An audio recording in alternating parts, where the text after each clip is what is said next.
short gray. Yeah, 2 small aliens.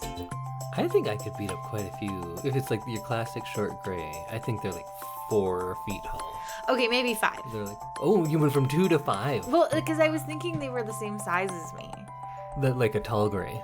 Yeah, like I was thinking like I was fighting someone the same size as me and I might be able to fight 2 people. But Wait, if you think you could beat up little- 2 people your size? Yeah.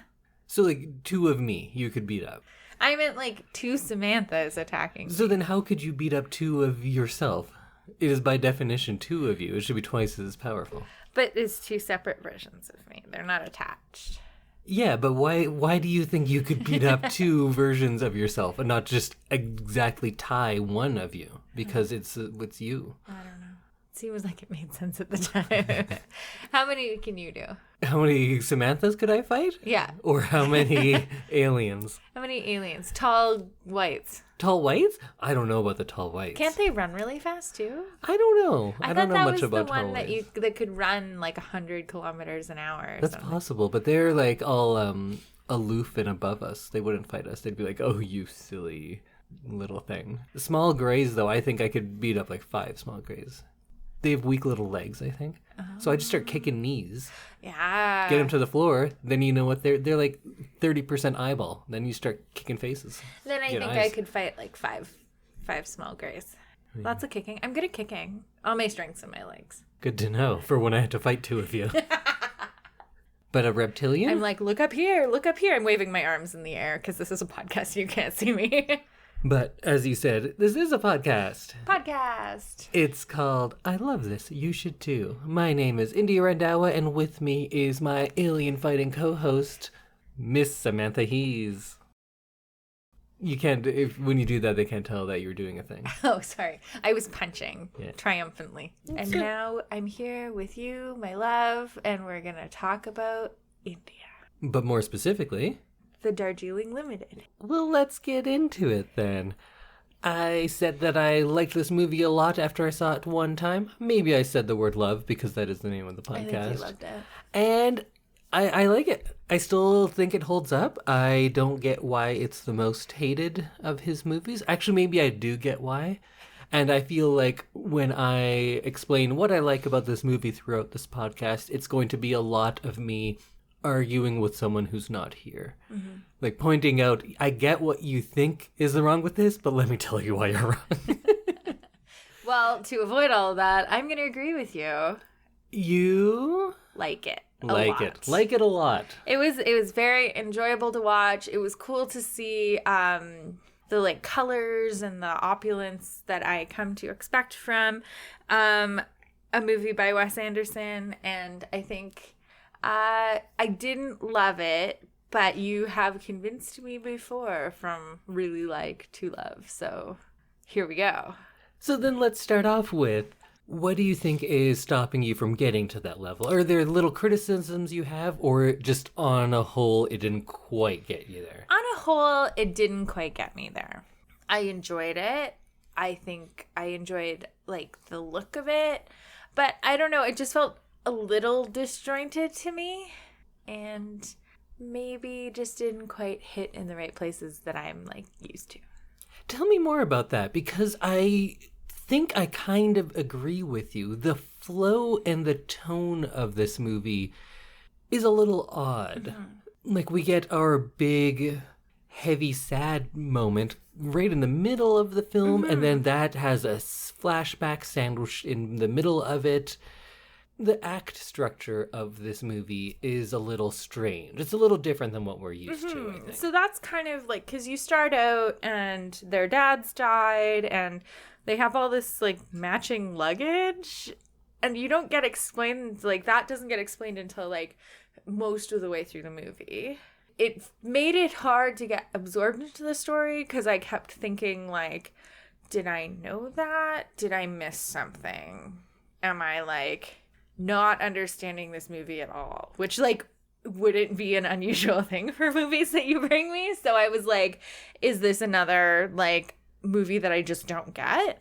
Am I like not smart enough for this movie? But then things get explained, but I think I took me out too much thinking about the structure and about whether or not I'd already missed something that I found it very hard to like get into the world of the movie. Yeah, I get where you're coming from, because a director like Wes Anderson, who is an artificial director, I don't want to say like phony, but he takes on a lot of artistic liberties, puts a lot of artifice into his movies because he values that style. And I think it is a style that works very well, but it's not the real world as we see it, right?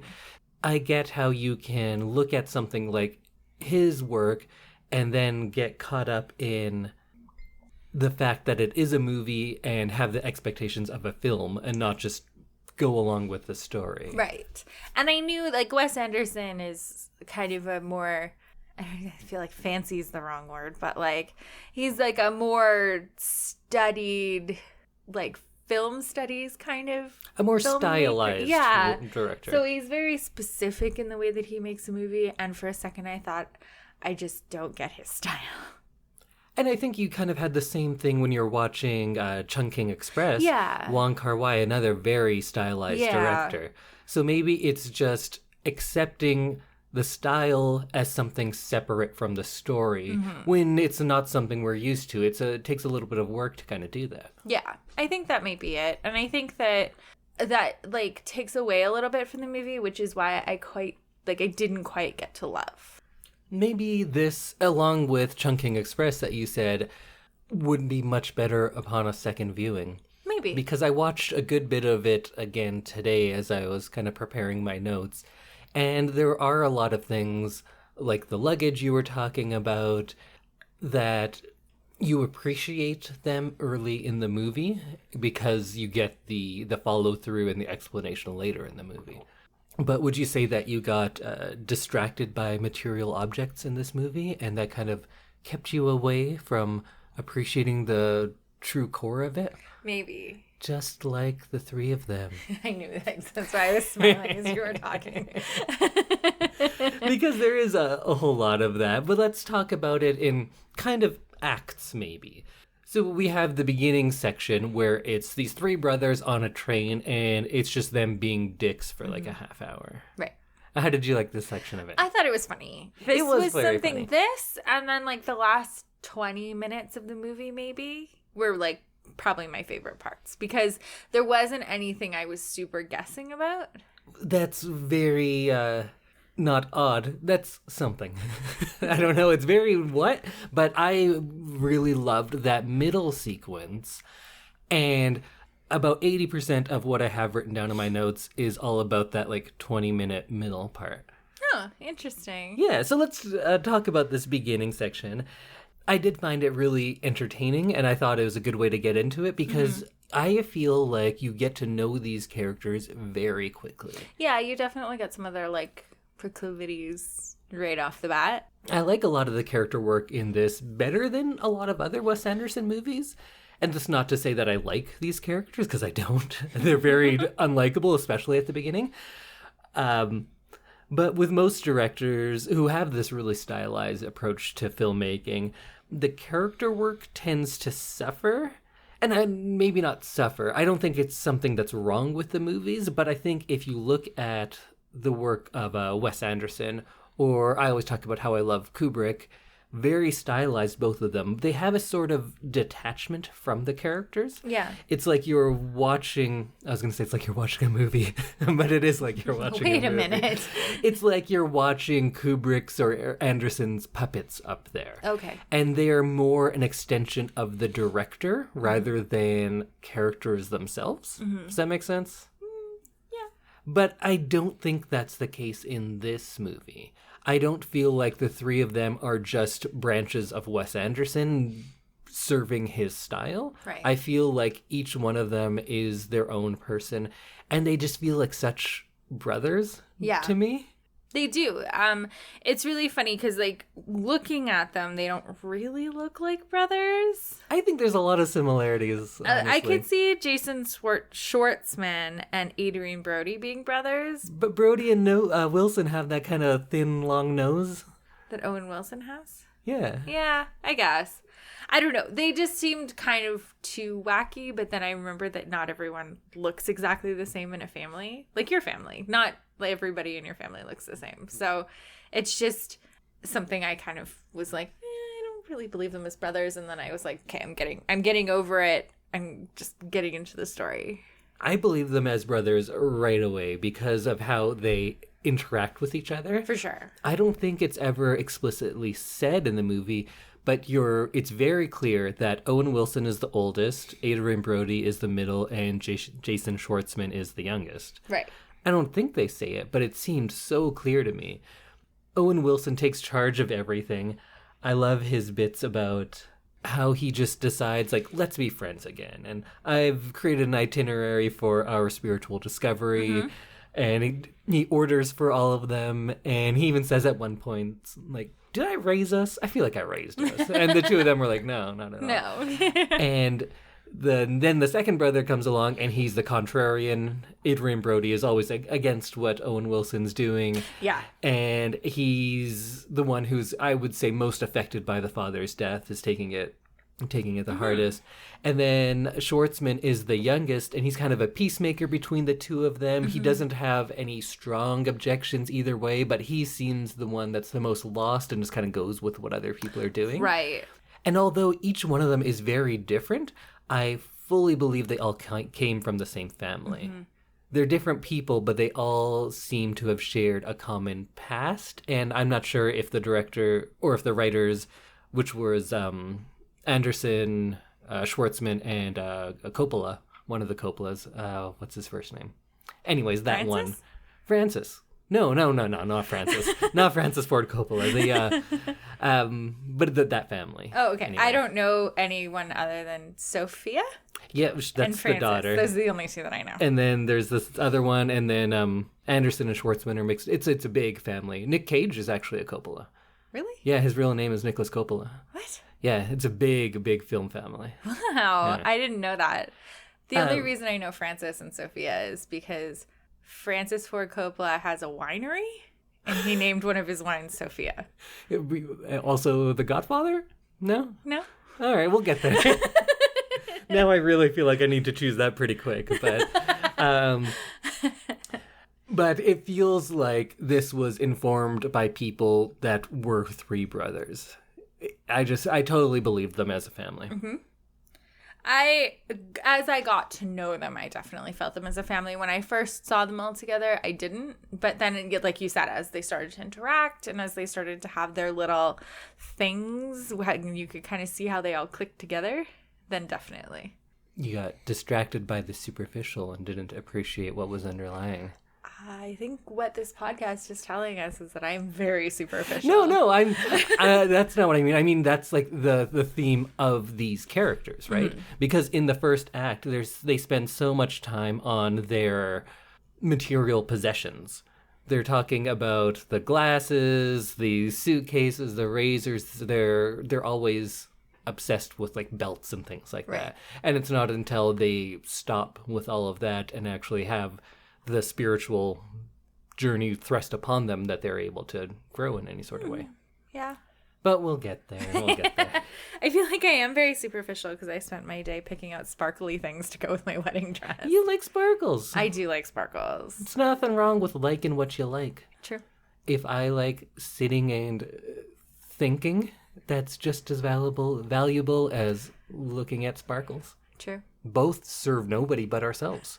Very true. Right? But it made me very happy. Yeah. If someone just sits and philosophizes all day, we think like, oh, that's a noble pursuit. It serves nothing. No. It only serves themselves. Yeah. I'm very self-serving, but I just do it in a way that people are like, oh, cool, huh? Yours just seems fancier than mine. Yeah, it's not. No. It's not at all.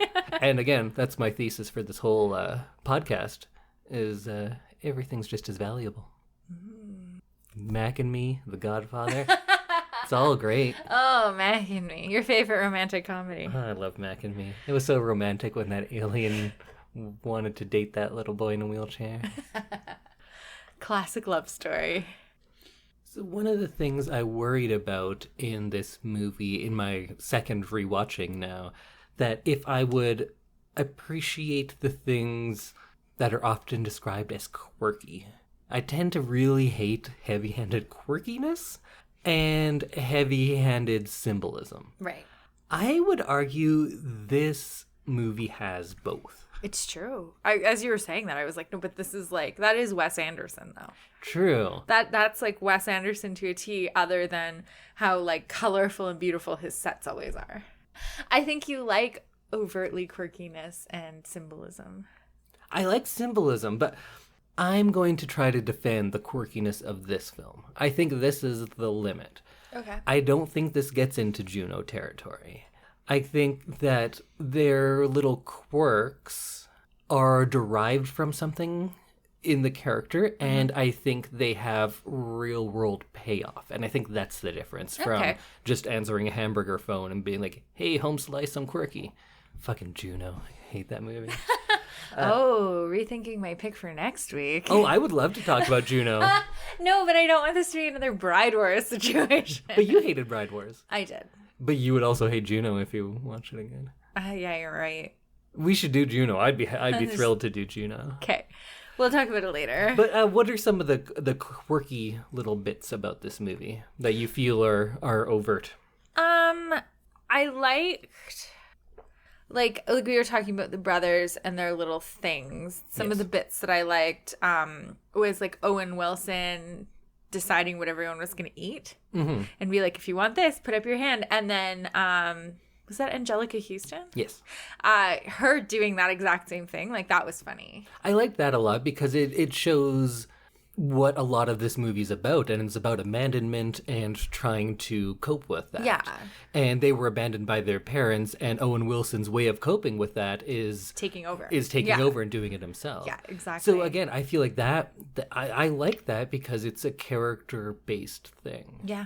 You could talk about Adrian Brody's use of the glasses and how stupid that is, that he's wearing prescription glasses all the time. Yeah. And that's probably the limit of what I'm willing to forgive. But there's one thing that made it more forgivable, and that's that it gives him headaches.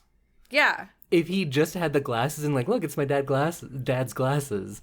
But the fact that it gives him headaches is like that next little step where it's not as overt.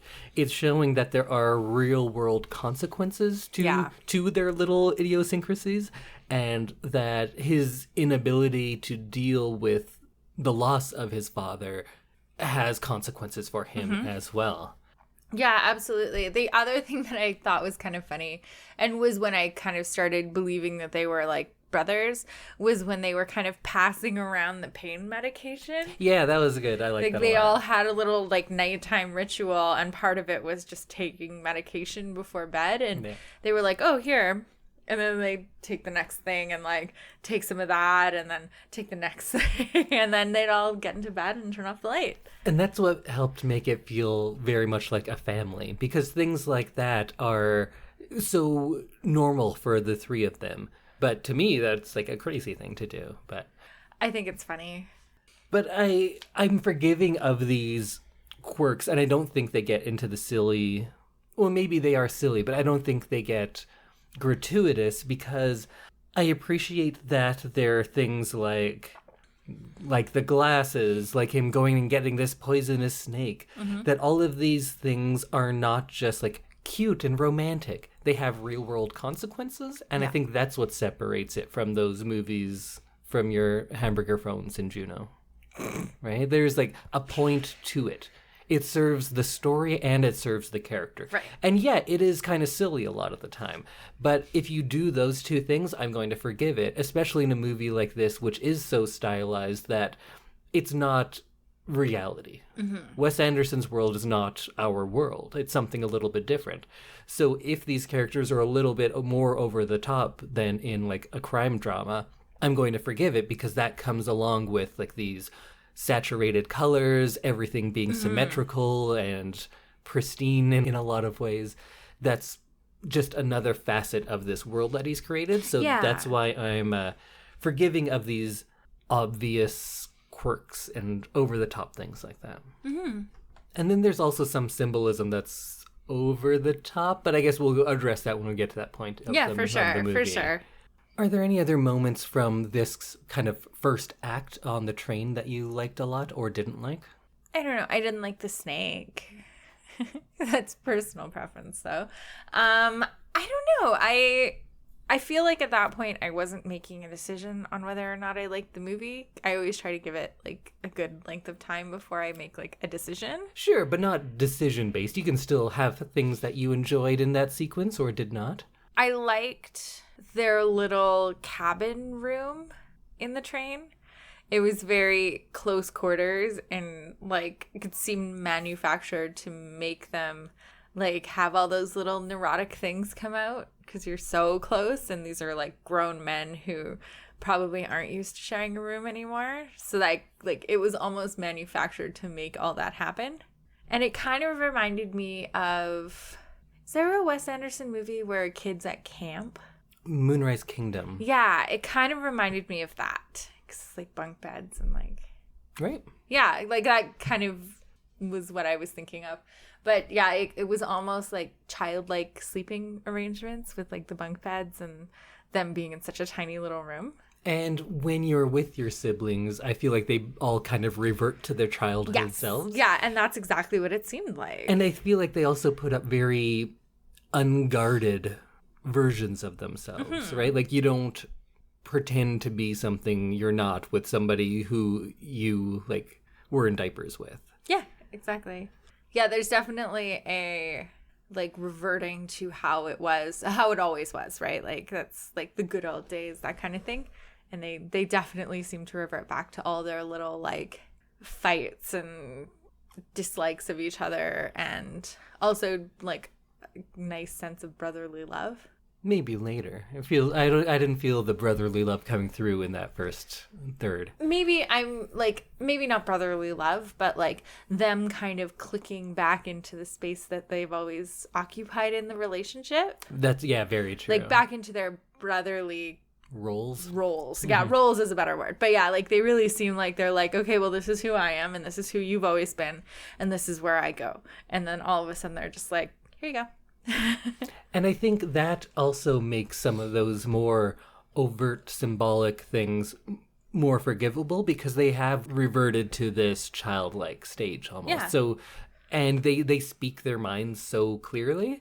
I forgive a lot of that overt symbolism because they don't realize it, if that makes sense. Like they are so quick to say exactly how they feel, and yet they are also very willing to ignore the obvious. And that's why some of the symbolism, like the dropping of the luggage, it gets into the realm of dramatic irony because we see it.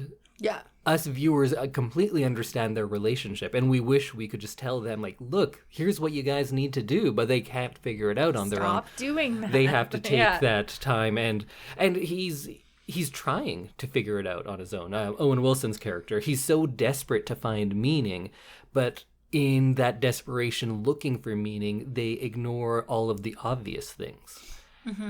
Like there's that bit about when the train gets lost and they said, we haven't located us yet. And he jumps on that saying like, oh, that's a sign. And he's like looking for all of these signs and everything's a sign to him. But when his brothers tell him something so directly, he doesn't acknowledge that. So that's a really roundabout way for me to say, like, I'm willing to forgive them throwing away their luggage and dropping the baggage of that relationship, which is so apparent and so obvious because these characters have desperately been trying to find that meaning and constantly missing it, that putting in these really obvious things, I think it's almost a playful way that Anderson is going about doing it, not telling us, the audience, like, get it? Luggage. He's telling the characters almost, and the characters are blind to it for so much of the movie. True. Maybe I'm over justifying a really heavy-handed image, but I think there's more to it. For as skilled as Anderson is with other things, the bits about, well, looks like I got some more healing to do. Like, I'm sure so many people roll their eyes at that. Like, yes, I get it. You need to heal. It's a metaphor for healing. It's not that clever. But because there's all these layers of them looking for symbols and signs and being unwilling to see them, I feel like he's more playing with that idea. Maybe I'm giving him too much credit, but I think there's more to it than just that surface symbolism. Oh, for sure. I think that is very true. And I kind of liked I guess I have more healing to do. So I don't know what that says about me, but it was like a nice moment where he kind of realizes that he's not over everything that they've covered in the movie. Yeah, and I know that it is heavy-handed, but I think it works because we wanted to get him to that point. I don't think it's subtle at all, but we've wanted Owen Wilson's character to get to that point, and then when he does, we don't really care about him not being the most subtle poetically. We care about him accepting things and growing because they've been so hesitant and unwilling to do that. And they've been trying to, I should say, but going about it in the completely wrong way, that when they actually get that little bit of self-discovery, I'm on their side and I want them to get that, even if it's not subtle. I do remember thinking at the beginning of the movie, I was like, I don't know how I could, like, cheer for these guys. But then by the end of the movie, when they're throwing the suitcases away and they're, like, running for the train and, like, I was on their side. Yeah, I agree. I hate them for the first third of the movie. So I want to bring up my least favorite part, maybe, of this entire movie. It comes then, and it's Schwartzman's relationship with the woman on the train. That grossed me out. Yeah. I did not like it. I felt he was a real creep. I feel like that scene didn't need to be in the movie. For sure. No, I agree with that. That was something that I felt like it was a throwaway thing. It didn't add to the, like, movie as a whole. It was just something weird that he chose to put in. His character is the hardest for me to reconcile.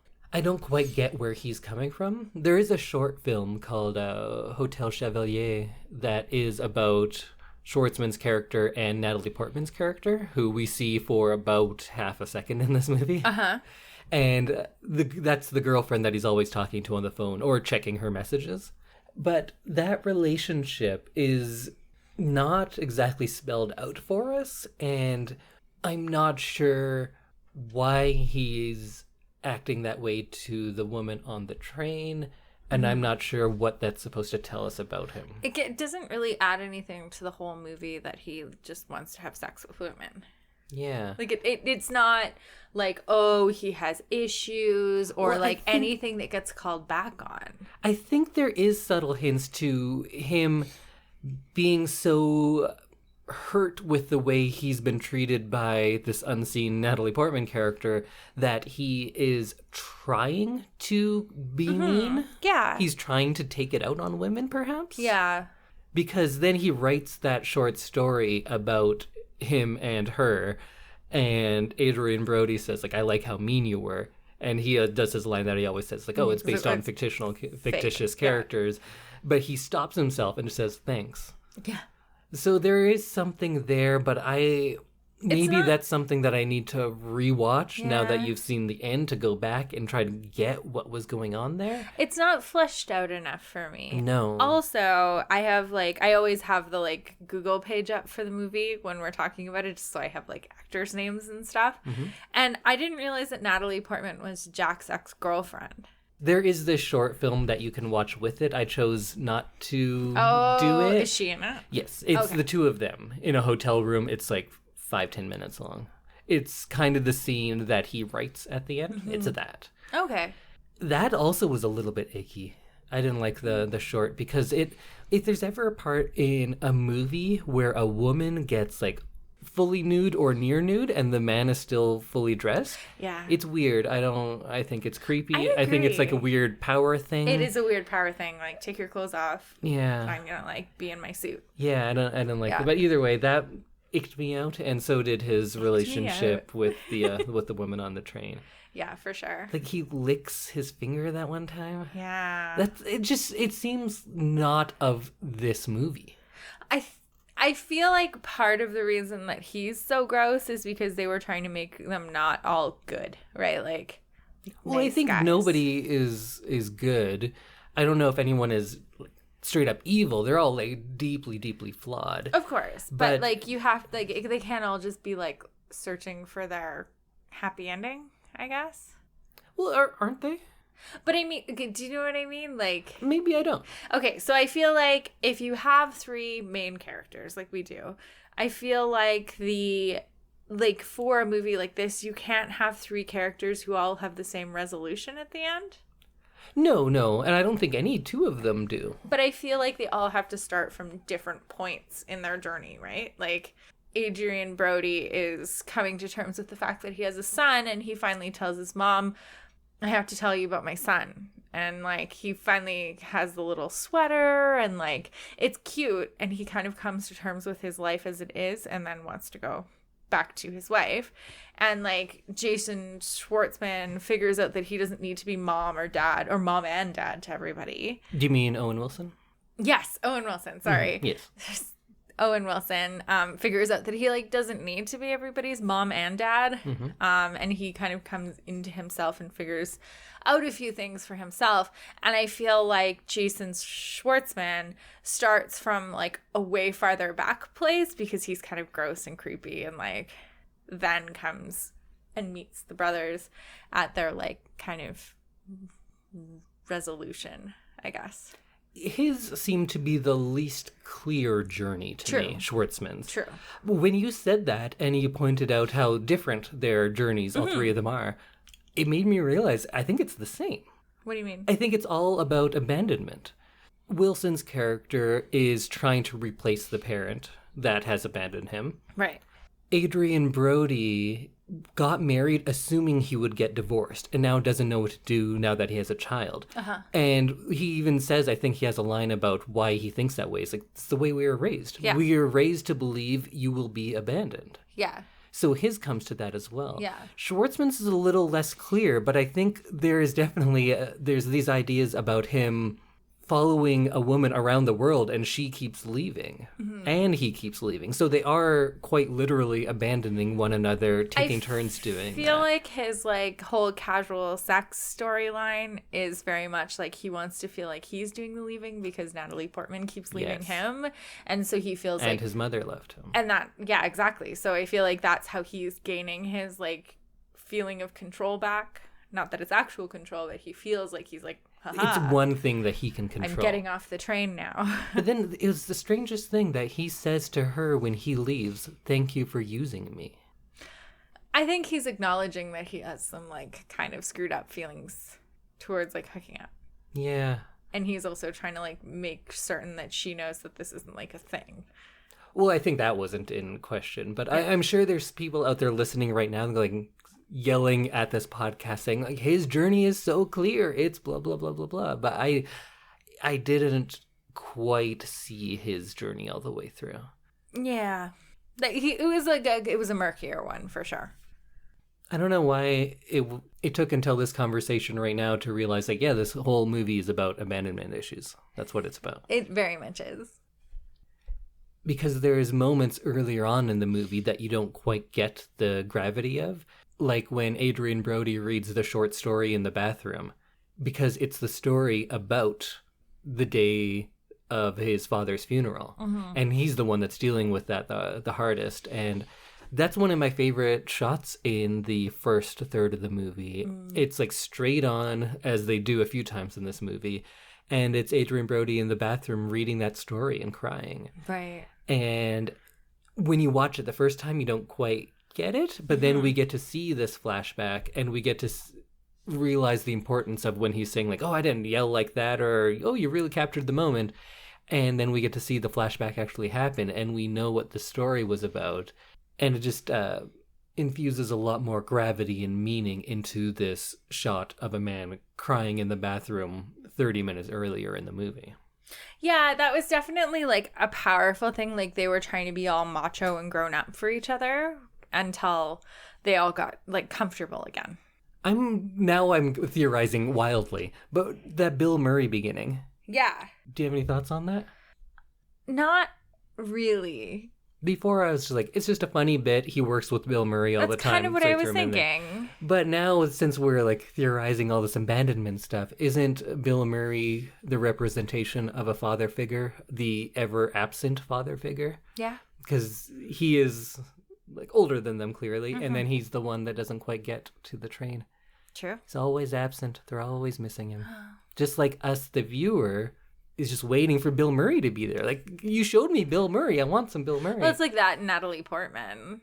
Well, we only get the shot of Natalie Portman Sure. at the end, so we don't know what we're missing with her. True. But it's just like, there's like this famous person at the beginning of the movie. And yeah, I did definitely think that he was going to catch another train and like see them, or at least be in like maybe that shopping sequence where they're in the big shopping place. Mm-hmm. Bazaar?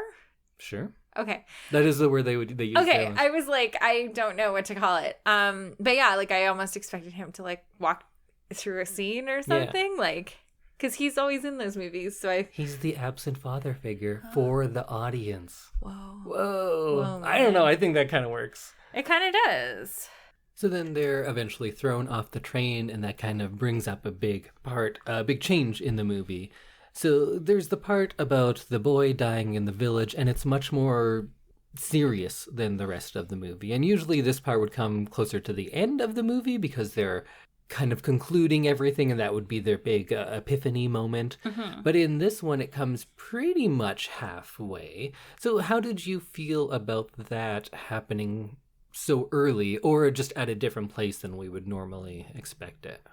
I think that was one of the reasons why I found this movie hard to like sink into, because I was like, oh, well, that was like a big almost resolution, and then felt very like disjointed because I was like, well, I don't know where the movie's going to go from here. So I felt kind of confused.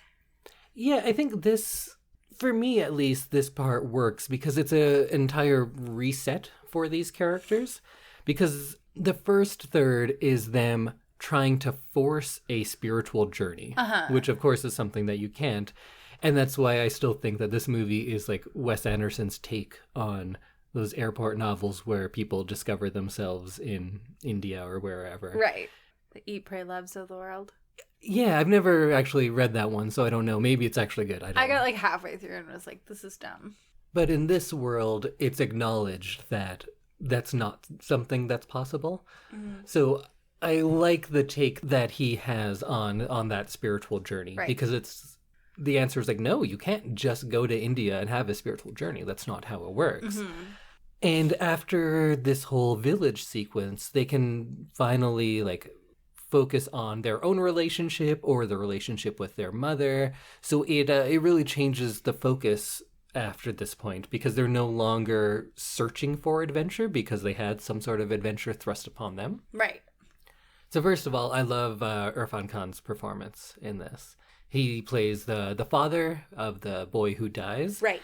And he only speaks right at the beginning of it, and even then it's not in English, but somehow like he was just so good in the short amount of screen time he has that I felt for that character. For sure. Yeah, I really liked that whole village scene. And I know you have a lot to say about it, so I won't get into it now, but... Please. Oh, is it village time? Yeah, that's what we're talking about. Okay, perfect. Yeah, so I loved that whole scene where they, like, decide to go to the funeral, and they really seem like they're bonding with these people, and they're letting their guards down and kind of deciding to just, like, experience everything that's going to happen around them. I really like that. Yeah, because before this, we had them in these, like, fancy dining cars with German women, and all of the Indian people were servants because they were working on the train. And now we get to the village, and the villagers aren't treated like, oh, these are exotic people or something. They're treated exactly as the three of them are by the film itself, that is. And it sucks that that's rare, like for a movie that's American to treat non-American characters the same way as it does like Right. the regular old white folks, but this part does that. And I feel like that's a shift in view of them as well as the film. Before this, the only Indian characters we had was I don't know what his title would be, on the train, who was kind of in charge of everything there. But he was adversarial to them because he was trying to keep order on his train, and they were, of course, assholes. And the woman on the train, who was kind of just a conquest for Jason Schwartzman's character, and there weren't any great like Indian representation there. And it's not like we have big full stories of these characters, but we do have them being treated with the same humanity by the view of the audience. True. Which we didn't get earlier. And the villagers, who have now undergone some sort of the same loss as the three main characters, but I think it's really important that how they react, because it's completely opposite from our three brothers. And I think it's this different reaction that kind of resets their path, because the villagers, they welcome them, they share with them, and the boy himself has been cremated, so he's light, he's airy, he's ash, he's one with the world again, and his death has brought all these people together. And it's not like a celebration exactly, but it has demonstrated the bonds of this community. While their mother's departure and their father's death only serve to separate the three of them. And it's symbolically represented with all of those material objects, especially the luggage, and it's always something that's weighing them down. So it's starkly in contrast to how death and mourning is depicted in this village. And I feel this scene in different hands, in a different American film, would go very differently. Most likely they would save the boy and then become some kind of savior type. Or the boy would die and then it would be about how the death has affected our three Americans. Right. But I don't think that's the case here. No. Like, they're clearly affected by the death. But I think the really affecting thing upon them is the reaction and embrace of the villagers. That's what changes them more than seeing someone die, because they've been through a death before. They've been through the death of their father, and that's going to be more meaningful, of course.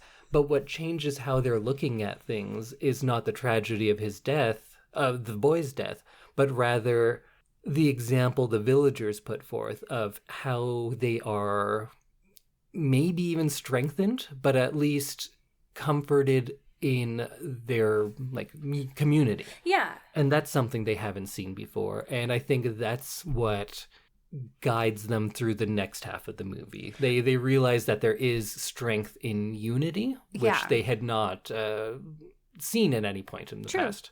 I definitely agree with that. I don't know that I noticed it overtly while I was watching the movie, but I definitely think that was something that popped out.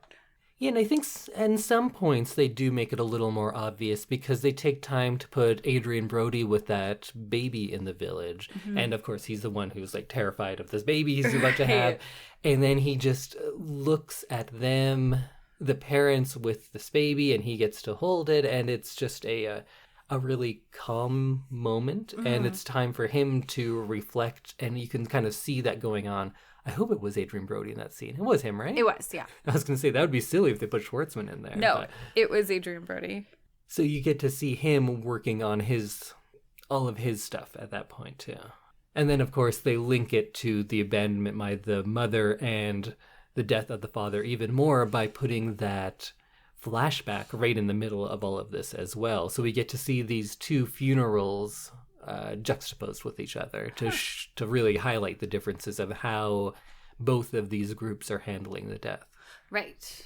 What did you think of the flashback sequence? Oh, to the funeral? I found it was an interesting way, but also kind of true to life, of how they were dealing with the death of their father. One wanted to fix the car, one wanted to take the car. One wanted to was happy when the luggage was reunited, and then the other one just wanted to make sure everyone else was okay. And wasn't really dealing with what was going on. Yeah, I don't know if I fully agree with Owen Wilson wanting to make sure everyone is okay, or as much as I feel like he wanted to have some sort of control over it, perhaps. That's a better way of putting it, I think. He definitely stepped into that parent role as soon as their father died. Or, like, he seemed to just, like, click, right? Like, he's like, okay, I have to take care of these two rowdy individuals, so let's, like, do it.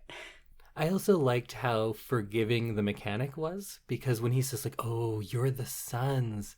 And then they're acting insane. They're like running around, taking cars and stuff. And he just lets it go because he's like, they're dealing with something now. Yeah.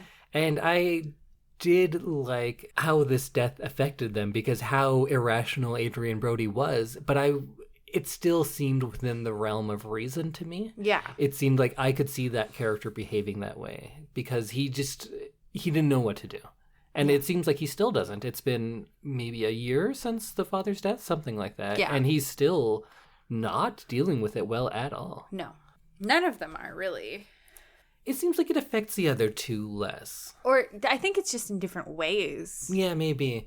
It just seems like the abandonment issues they're dealing with, the other two, are less to do with the father and more with the mother. But I'm not sure about that. But then we come back to the funeral in India for that boy. I did like the sequence when they go on the bus and then they get called to come off. Yes. And if that was in the first third of the movie, there would be a big argument of like, oh, I don't want to go here, let's not do this. But they've gone through this thing, and they've gone through it together. So when they say we're invited to the funeral, there's no words. They just get off the bus. Yeah. And then they go to the funeral. And they just do it. And we have that one great shot. It's a slow motion of them walking up, and it's Strangers by the Kinks, which the lyrics then are like, how's it go? It says, we are one. Strangers on this road we are, but we are not two, we are one. As they are like being united and joining into this in this community. Yeah. And again, perhaps heavy-handed with the lyrics, because a lot of the English music in this is directly about what's happening. Yeah, I kind of liked that. Kind of worked for me. I also just love the Kinks, so I'm going to forgive that. And then there's the Rolling Stones song later, which is not well-known one of theirs, perhaps, but probably in my top 5 favorite Rolling Stone like songs. That one. And that's really fitting for the theme of the movies in general, because like the first words in that are, well, I'm not going to sing it, but I had to sing it in my mind to be able to know the words. It says, well, you've got your diamonds and you've got your pretty clothes. And the chauffeur... Well, you've got your diamonds and you've got your pretty clothes, and the chauffeur drives your cars. You let everybody know, but don't play with me, 'cause you're playing with fire. And this movie's all about them with their material possessions and grasping onto these things that they think have meaning, but then they get into what's dangerous for them, and that's like kind of getting into the real emotional core of the problem. Right. That's the fire they're playing with, perhaps. True. No, I always love, I feel like I'm just sitting here listening to you, but you've got some really good points this week and I'm really enjoying it. But today they're all coming out from the conversation. Right? Like I didn't have all this stuff before, but the more we talk about it, I'm like, oh, you know what? This fits. Because you need someone else's point of view. Of course. You tell me things that I didn't see because you're coming at it in a different way than I am. I did have to mention in all of the funeral stuff in the village that there's this room like in the background that you can just hear wailing coming from constantly. So hopefully you'll never have to deal with Indian funerals, but it's very demonstrative. They're hard. There'll just be like a room of crying people for 2 days, and you just go to that room and you just cry real loud. It's rough. They're something. I've never been, but I've been around you when you've been at a funeral. So I think you told me a little bit about it, but it definitely seemed to be hard. Yeah, and how Irfan Khan's character faints in it. I don't know if I've been to an Indian funeral where someone doesn't faint. Really? Yeah, there's a lot of fainting, it seems. all cultures do it differently, and it's about the mourning, but this one seems not helpful to the people affected most. They're strained even more by so much of the things they have to do. So by the time you get to the funeral, like often the children of the person who died has been doing stuff for like 48 hours straight. Right. And hasn't slept, and then you're at the funeral, and then, so there's a lot of fainting. Oh, wow. Noted. There's some, which is a lot. I'll file that away in my future file. I guess we should talk a little bit about the representation of India as a whole in this, because that's something this movie was criticized for a good bit. And I'm no expert, but I'm of Indian descent. I've only spent like a couple of months in India, but it's probably more than most people who watch it. I'll bring it to you first, maybe. Like, what did you think about it? So I was going to ask you if this was like a good representation, because there's that scene where they're in the Gurdwara and like you were like, oh, it's like small tiny. But you've been to a Gurdwara. I have. Doesn't it look just like that? It does. And it was just that, yeah. It's the, I was going to say this in the car yesterday when we were listening to the soundtrack, but it's that like bell sound. Yeah. I don't know how else to describe it, but I heard that in another song that like wasn't like an Indian song, but I heard that sound in it, and I was like, oh, it's like being a good one. We didn't talk about music at all, except for like the English stuff. Yeah. But I love the music. I own the soundtrack to this.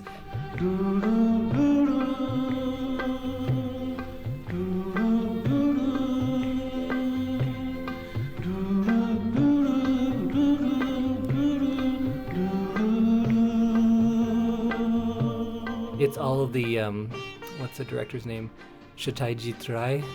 A lot of his stuff from the 50s, not the Apu trilogy, which I thought it was, but it's from his other works. Oh. That's what I made a mistake of saying in the first episode of this. And a lot of Merchant Ivory stuff, and the soundtrack is amazing. This movie has no original score at all. There's no music made for it. Oh, it's really? It's all just other songs. That's surprising, because that's not usually like a Hollywood film thing. No. Usually there's at least one original song. Like even Cats, the musical that has been on Broadway for 900 years, had original songs in it. Yeah, but even not just that, but like the original score, meaning like any sort of music throughout the movie, there's none in this that's made for this. It's all stuff either from the 50s Indian movies or a lot of like 70s British stuff. But yeah, going back to the representation of India, I didn't have a problem with it.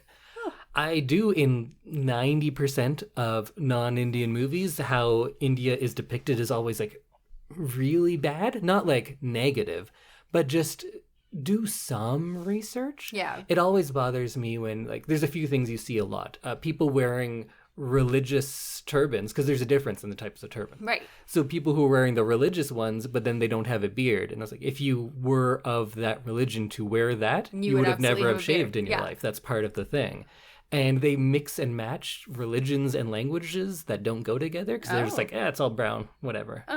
Right? There's so many movies where they'll have like a picture of a Hindu god and a Sikh god at the same time, because they're like, it's all Indian gods, right? It's all and that it's thing, like, yeah. It's not. It's like you wouldn't wear a Star of David and a cross, probably. Yeah. So it's the same way. I remember Kumail Nanjiani talking about working on Silicon Valley and how the set design for his room, they kept putting up both Muslim and Hindu things, and he's like, guys, you got to pick one. Like, which one is he? What am I? Yeah. And so I didn't find anything like that. And yes, people are dressed more over the top, but I take that as a Wes Anderson thing, not like, look how crazy it is in India. True. Because most of the just people on the streets, it's like, that's exactly how they dress. Of course, the uniforms are much more elaborate and colorful in this, but that's a Wes Anderson thing. But that's like everything's more elaborate and colorful because it's Wes Anderson. Yeah, if you look at Grand Budapest Hotel, I'm not like, oh, the Swiss Alps are all purple, huh? And it's like, no, that's just him doing it. So everything is pretty heightened, but I didn't have really like any problems with how India was shown. In fact, I thought so many of the places, one of the places I've actually been to, that's just it. It just looks like that. Huh. Yeah. I do look forward to seeing India at some point because it looks amazing. It is. It's a lot, but it's definitely worth it. It was one of the first big trips I ever did by myself, and it was terrifying to start there, but it set me up for like a life of traveling. Yeah. And now you live here. Now I live in Edmonton. In our 900 square foot condo. Not for long. Not for long. Yeah, so I guess just to address all of that, yeah, it is the story of white American heterosexual men, but it is the story of them, though, right? And they interact with the Indian world. I don't feel like India is just some caricature. I feel like it is these people going there. And I don't think it's a part of that whole trend. I feel like it's a criticism of it because they do go there thinking like, we're going on a spiritual journey. Yeah. And that is quickly like quashed. That's not something that you can just go do. And they realize that halfway through the movie. So I don't think it's problematic in a lot of the ways that other movies are, of that they're just like using this culture as a backdrop. I felt like they were as immersed into it as they could be, but these characters wouldn't be the ones that are like just going to live there, right? Yeah. They go there and then they experience things not because they're unique to India, but they just happen to be doing that in India. They experience humanity that they hadn't in their life before. And it's not this take of like, oh, they're in an exotic land and that's why they can do this. It's that they went to a place and they found a loving community in that one village, and that's something they hadn't experienced before. And it seems like it's outside of cultural bounds. It just happened to be there. Yeah. That whole, like, village scene really, like, brought it home for me. I liked that. Mm-hmm. I liked it a lot, and it seemed, to me, very true to the culture, which is why I wanted to, like, ask you off podcast before, but I forgot. But yeah, I just wanted to make sure that I wasn't like assuming that was like what India was like. Yeah. And then getting it wrong, because I try not to do that. I try not to be like, oh, this is a thing everyone does. Yeah. And like. And this is the movie I think that does that the least. There's so many things, like even us as Canadians, we look at any American TV show and they're like, oh, this is what you do in Canada. And I was like, I've never heard that or said that in my life. But it's just a through line in American TV shows now that it's become that.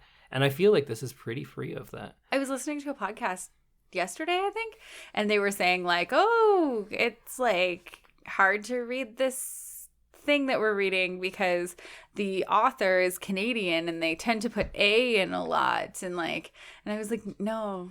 An author? I've never seen A written down. No, and I'm like, that's not a thing. It's unless like, it's a joke T-shirt that we sell exactly. at like souvenir stands for Americans that come here. If people do say A, it's like or like like it's just like a filler word almost.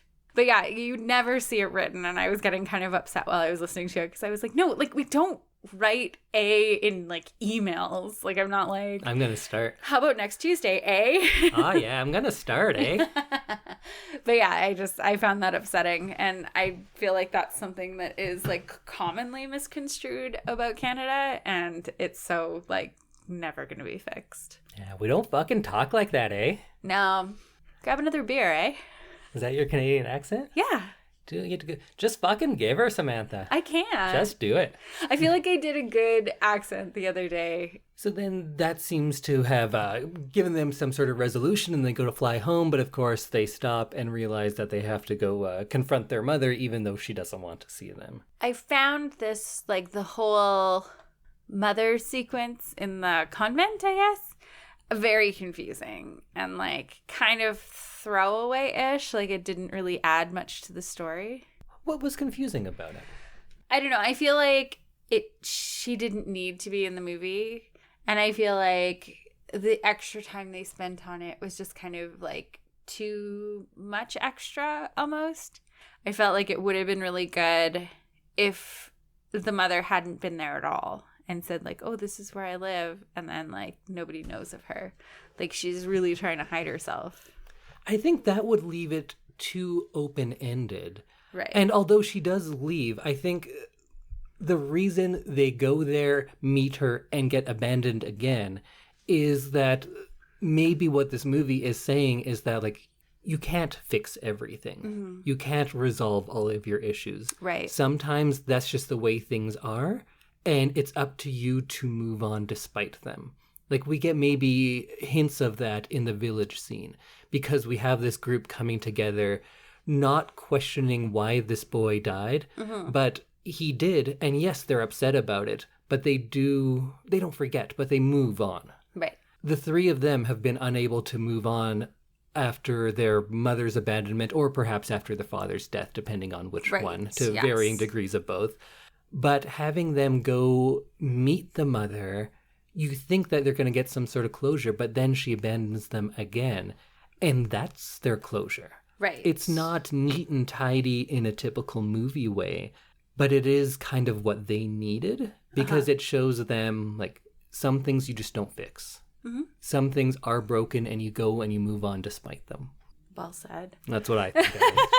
No, I think that's very well said, and I think that is better than I could have, like, brought it all together. Well, maybe let's just move on and let's go to the very end. And we have these shots of everyone that we've met in the movie, including some people that we didn't even meet in this, because, like, Natalie Portman's character is in there. And we have shots of all of them, and they're all on this train, but they're not actually on the train. Yeah. Of course. It's a fun little bit that he does to bring, Wes Anderson does to bring everybody in and have them in the same kind of space, but not. It's a very fun aesthetic, I thought. How'd you like that? I thought that was fun because you see the brothers and then you see, like, people that they've been talking about the entire movie, or who were in the beginning of the movie and now are in the end, or, like, whatever. But I think it was, like, a neat way to tie it up. Do you have a reading on what this means? That there's some resolution? Sure. Full circle? I don't know. Yeah, I think you could... Because they started on a train and they end on a train. That's true as well. Yeah.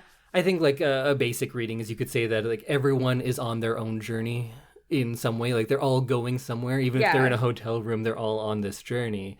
But then maybe you could say that everyone's on the journey together because they're on this same train. Whoa, man. But maybe we could take it further, because there's this line earlier about, like, how could we get lost? The train's on rails. Do you remember that part? Yeah. So maybe with that, there's a suggestion here about us thinking that we can guide things. But in reality, there is maybe not predestination, but at least some sort of randomness to things that is beyond our control. So even if you think you're on a guided path and you have a direction, you're like, that's what I'm doing, you can still get lost along the way. Right. And they're all kind of in this all together, right? So many of these people think they have a direction and then something else happens, right? And I think maybe that's what the movie's about, like, along with what I was saying about sometimes things are just bad and you have to move on. It's also about that you can't force your journey. You can't be a train on rails. Even trains get lost sometimes, right? You're really good at this. It's a movie not about those eat, pray, love epiphanies, but it's about thinking you've gotten there and then realizing, like, no, you had no idea what you were doing, because you can't force discovery. You can't force self-discovery, I think, is what a big part of it is. I don't know. I feel like I said everything. You're doing really well, and I feel like you could just do this podcast yourself, because you're, like, way better at this than I am today. I think I might just be tired. Me too. But I get tired and I get philosophical. Yes, I don't have that skill. I just get tired and I get bedtime. All right. I don't remember what I just said, but I think it was good. So like me every time we podcast. Should we just wrap it up, I guess? I think so. We talked about how they drop the bags, they leave the luggage, and they're moving on. Yeah. We never talked about how Owen Wilson admitted that he was trying to kill himself, and then they just gloss over that. Oh, yeah. See, I felt like it wasn't, like, a super important part of the movie. The main character tried to kill himself. I know. It's pretty big. But it just, like, wasn't focused on. Yeah. Like, they looked at him, but nobody ever brought it up again. I don't know. It felt a little unimportant to me. But it was, like, the impetus to this whole journey, right? It was his near-death experience that made him want to reunite with his brothers. Yeah. So I guess, like, something good came out of it, right? Because it seems like they are in a better place in the end. We can wrap this all up on a high note. Yeah. I think all three of them are in better places. I think so. And they have, like, a better relationship altogether.